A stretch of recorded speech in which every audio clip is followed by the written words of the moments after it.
melihat jumlah libur dan juga artinya pergerakan pasar jelang pemilu ini? Kalau kita lihat sepanjang 3 hari, 4 hari di bulan Februari, transaksi saham bursa tidak mengalami perubahan signifikan ya. Otomatis memang kalau libur panjang itu banyak yang berlibur, tapi kita tidak melihat perubahan transaksi bursa signifikan, terutama menjelang libur panjang tersebut. Baik, artinya tapi kalau Anda melihat sepanjang pekan kemarin atau di pekan ini, untuk nilai turnover sendiri Anda melihatnya apakah ini sebetulnya normal saja atau Anda melihat ini sebetulnya relatif sepi jika dibandingkan dengan pekan-pekan sebelumnya? Kalau kita lihat bandingkan dengan transaksi Januari ya Mbak Sinta, transaksi Januari itu rata-rata transaksi bursa adalah di nilai 10 triliun. Dan kalau kita lihat di bulan Februari ini yang memang menjelang masa libur yang cukup banyak, transaksi bursa pun juga masih bertengger di kisaran 10,6 triliun. Jadi kita masih melihat volume transaksi di bursa masih belum ada perubahan signifikan.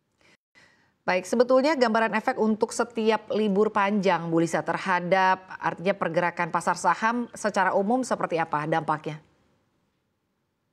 Dampaknya ya, em, kalau kita lihat sebenarnya dampak efek libur panjang ini tidak membuat bursa tambah sepi.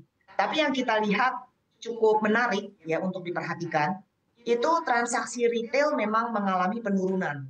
Jadi kita pun di para perusahaan efek juga melihat fenomena di mana pergerakan saham-saham yang aktif bergerak itu relatif didominasi oleh market maker atau liquidity provider dibandingkan dengan pasar retail yang sedang bermain.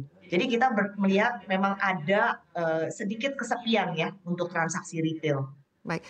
Bu, tapi apakah sebetulnya ada perbedaan antara libur nasional dengan libur keagamaan dan juga cuti bersama terhadap nilai turnover, pergerakan pasar, seperti apa Bu Lisa?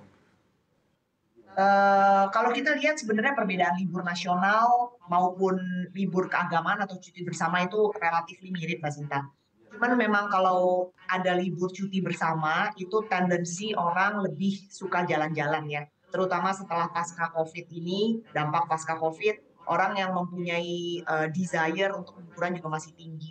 Jadi pasti jumlah investor atau trader yang berjalan-jalan keluar kota atau luar negeri juga pasti lebih banyak.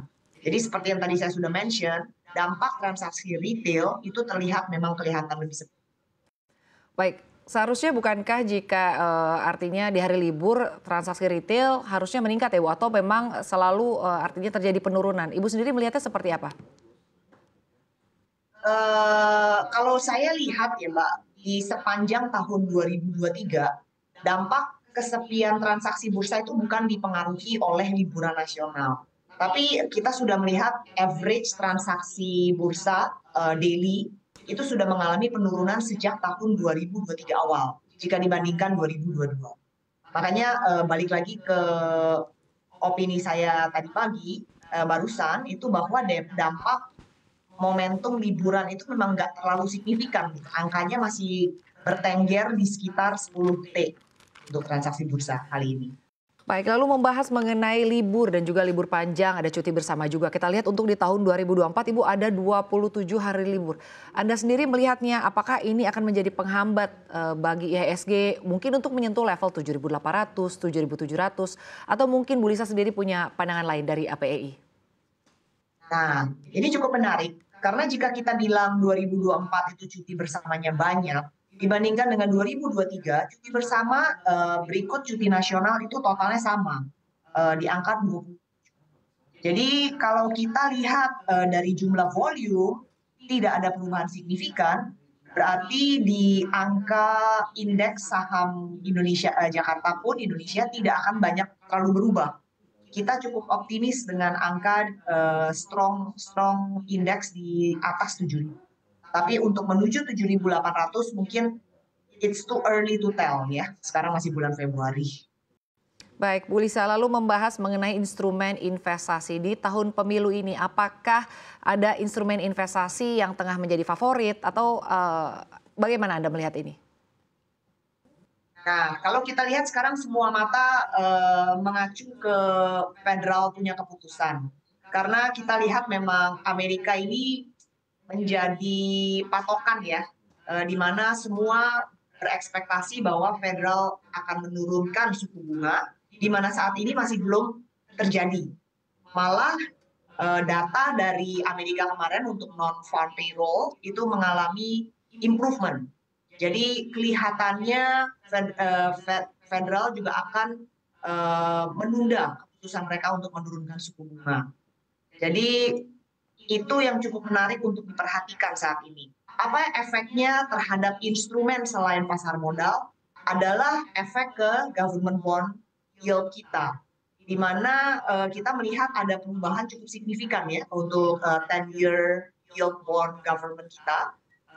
Dari bulan Desember ke bulan Januari itu mengalami kenaikan cukup signifikan. Baik, kalau dari Bu Lisa sendiri, apakah ini juga akan membuat sebetulnya pasar keuangan atau artinya pasar saham kita menarik Bu, seiring dengan juga sebetulnya memang ada beberapa pilihan aset investasi atau instrumen investasi selain daripada pasar modal? Sudah pasti government bond itu boleh dilirik ya dengan adanya ORI 25 yang akan diluncurkan sebentar lagi bulan ini kalau nggak salah dengan kupon yang cukup menarik. Banyak investor yang memang menimbang-nimbang karena mereka melihat indeks pasar modal kita pun juga sudah at a very maturing level ya, di atas 7.100, selalu bertengger di angka tersebut. Apakah akan terjadi koreksi? Kelihatannya it's still too early to tell, seperti yang saya katakan tadi. Tapi jika dibandingkan dengan negara-negara lain, sebenarnya Indonesia pun itu juga sudah at the level of quite high ya, dibandingkan dengan negara-negara Asia lainnya.